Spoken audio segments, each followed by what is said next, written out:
Hey guys, Homo back again. Welcome to my final review of the Galaxy Z Flip 5. I have been using this phone for 2 weeks and been making daily videos to document my journey with this phone and have a pretty good sense of the good, bad, and the ugly with the Flip 5. So I don't want to keep beating a dead horse with this one, so I decided to wrap up this review. I've used the Razr Plus earlier on this year. I've used flipping phones in the past, folding phones, Flip 3, Flip 4, Fold 3 and 4. Pixel Fold. But today I'm going to wrap up my final thoughts with this phone, so stay tuned to the end of the video. I'll give you a letter grade on this phone, and then I'll let you know if I would recommend the Galaxy Z Flip 5. But before we jump into the final review, just want to say a quick thanks to my partner Mint Mobile for offering awesome phone plans. They currently got a deal going on for $15. You get unlimited text and data, and this deal is only good until the end of October. I've been using them for several weeks and they have been pretty good compared to my previous provider, and best of all, it is a fraction of the cost and I would highly recommend them. So please check them out with the link in the description below. Okay,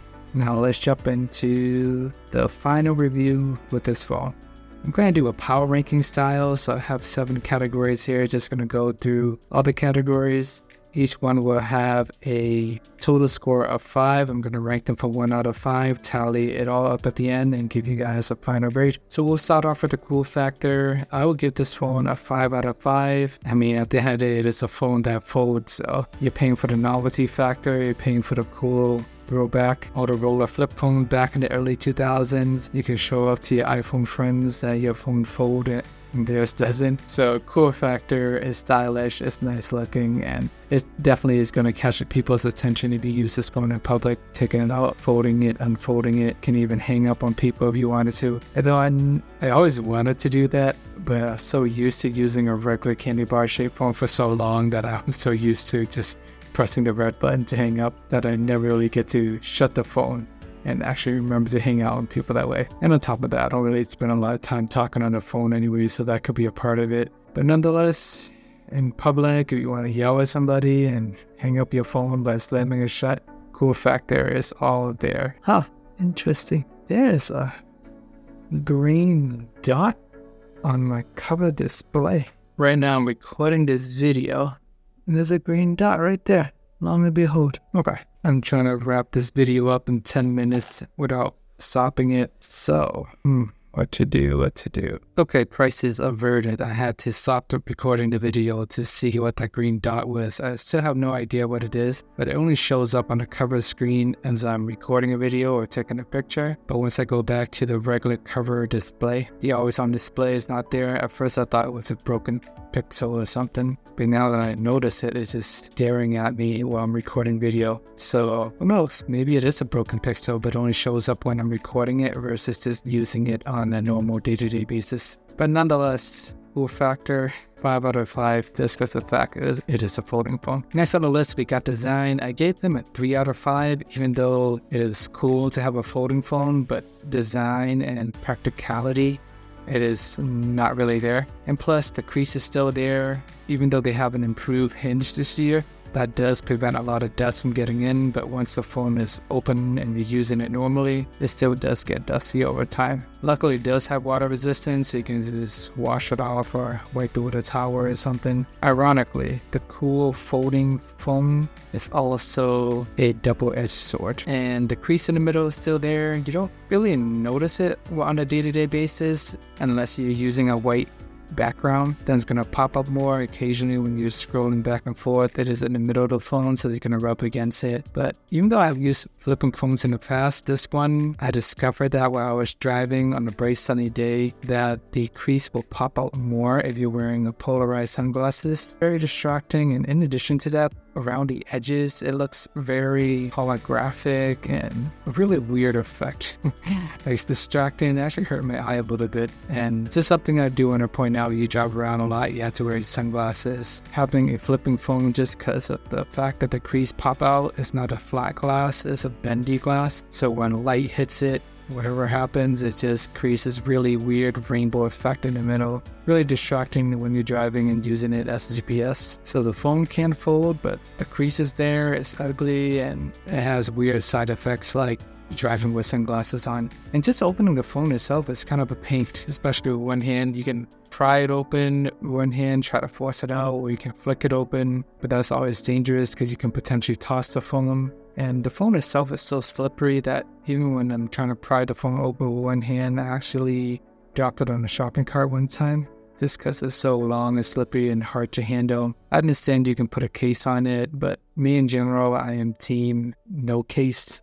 I like to enjoy the phone the way that it was designed and made. I like to touch and feel the phone. I mean, you're paying $1,000 for this premium device for premium materials, so I don't want to just slap a $10 case on it. Though, I guess you can buy a more expensive $50, $100 case, but regardless, most people, I would recommend using a case. You don't want to drop your $1,000 phone and start crying. For me personally, I don't like to use cases, and this phone, unfortunately, it is really slippery when using it with one hand or two hands, as a matter of fact. And I just wish they had like a button or something just to make the phone open up easier. I don't know, just like one of those sidekicks back in the days, a little flicking action where you can just open it effortlessly. This one is just a pain to open every single time. You can use the cover display and use a bunch of apps on the outside, but the better experience is when the phone is open up.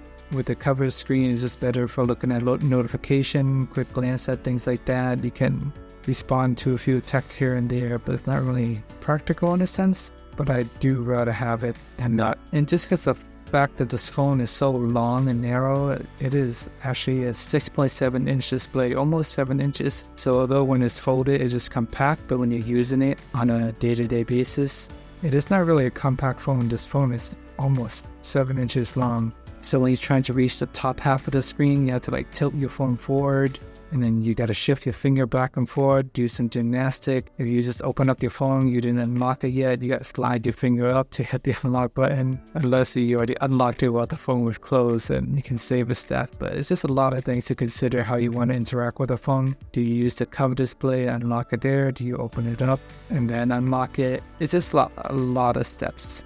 So design-wise, I personally think it is kind of gimmicky and not practical. Unless your main goal is to reduce screen on time, I can see the case for getting this. And if that is your main goal, then great. The phone, you can just close the phone, glance at the cover screen. If it's important, respond. If not, just ignore it. But for power users, I like to have my phone open. I like to use it. Sometimes I just leave it open because I don't want to have to close it and then open it up again. So design-wise, I like the idea of it, but using it on a daily basis, it is not practical. Customization, I gave it a 5 out of 5. You get the bigger cover display this year. You can customize that. You got to download Good Lock and Shining Star, Multi-Star, whatever it's called, if you really want to add additional apps. Because by default, you only get 5 apps that you can use from on the outer display. On the cover screen, you can customize always on display. When you open up the phone, you can customize that. You can add widgets. You can move icons around, which you can't do on iPhones. You can change your font and make it bigger, smaller, themes. You can change all the icons. So just like any other Android phone, you can customize anything to your heart's content. Unlike iPhone, is more limited in the sense. Feature-wise, I make a slight distinction between customization, because customization, I just view it more as like cosmetic, changing the look and feel. I guess you consider customization to be a feature, but features, I think of it as like hard practical uses, not just cosmetic. So for example, camera, the video portrait mode, which I'm currently recording on right now at night, the ability to use the cover preview screen or recording, seeing the timer while I was recording, seeing that green dot at the corner of my eye, being able to frame myself. So those are all cool features that you get with the Galaxy Z Flip 5. You get the new Snapdragon 8 Gen 2, which is the best that Android has to offer this year. Strong processor, great for gaming. I don't do a lot of gaming. I just do Pokemon trading card game, which is not that graphically intensive, so it's fine. Get a built-in tripod with the Flip 5 as well. Director's mode, you can record the subject and yourself at the same time. You don't get these in a Pixel.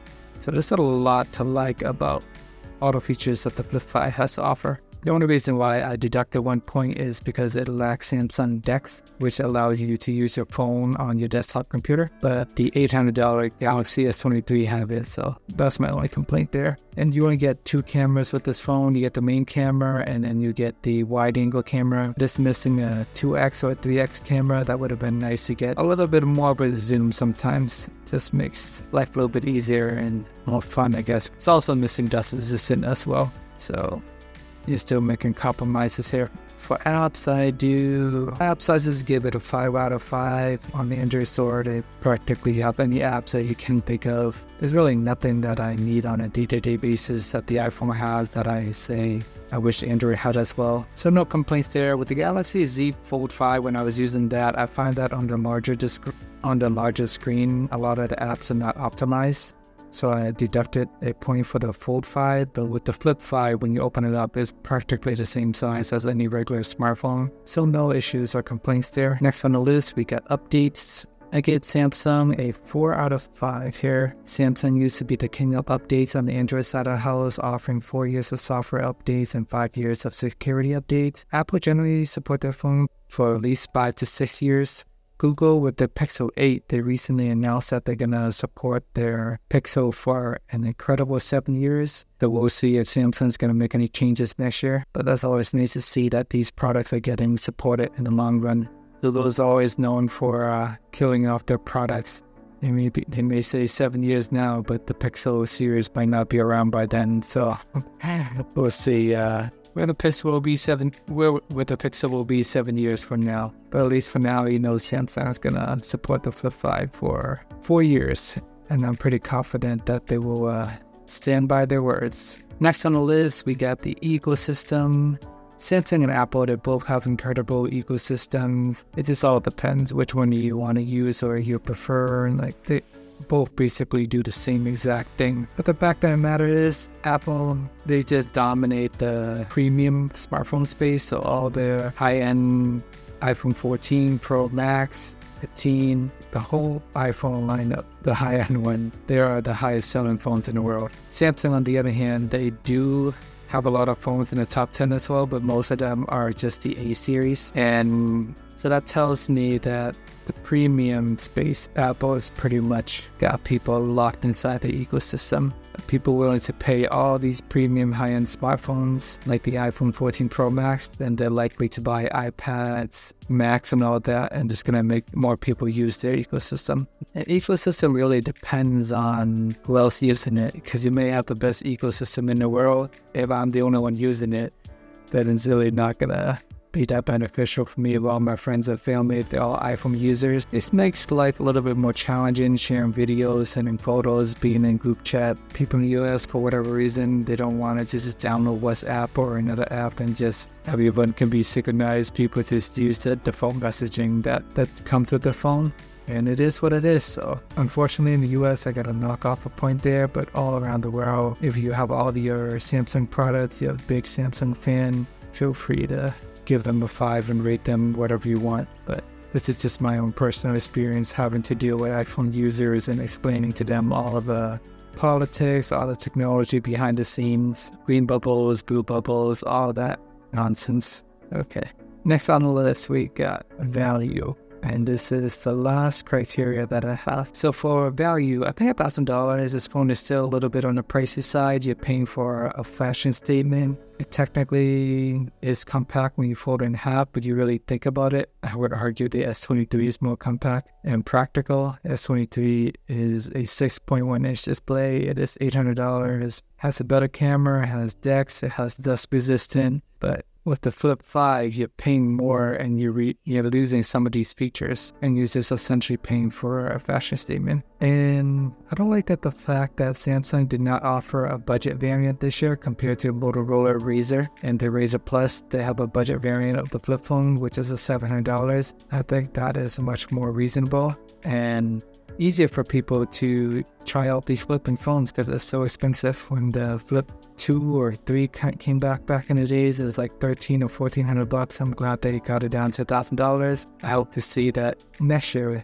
they will have a budget variant as well. Although you really think about it, if you want a budget bearing, you can just get the Galaxy Z Flip 4 from last year. So that compared to the older Razr is actually a newer chip than Razr, despite it being a 1-year-old chip. And on top of that, Samsung offer 4 years of software support. The Razr only offer 3 years, so this is a year later, and the math ended up working the same. If you really think about it, you can just go get the Flip 4 if you want a budget flipping phone.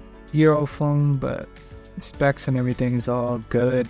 You're not going to see any major differences, really. The Flip 5, you're getting the cover screen, you're getting the better hinge, you're getting a new chip. You do get a really good battery, though. Can't believe I waited like 20 minutes until I finally talk about this.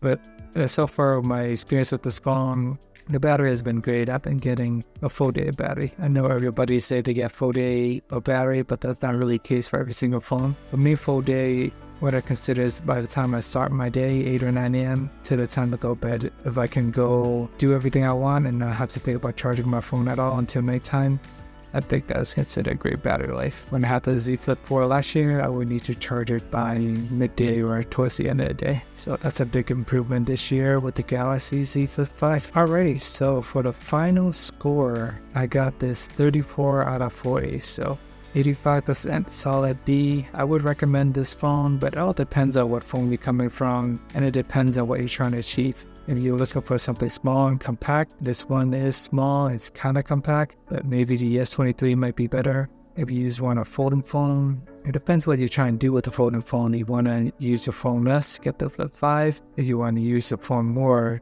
get the Fold 5, assuming you got the extra $800 in your pocket. And it all comes down to you want to try something new or not as well. So this wraps up my long review of the Galaxy Z Flip 5. Please check out my daily vlogs if you haven't already, and remember to like and subscribe. I'm going to be covering the Pixel 8 series next, so stay tuned for that. Appreciate the time as always, and see you guys in the next video.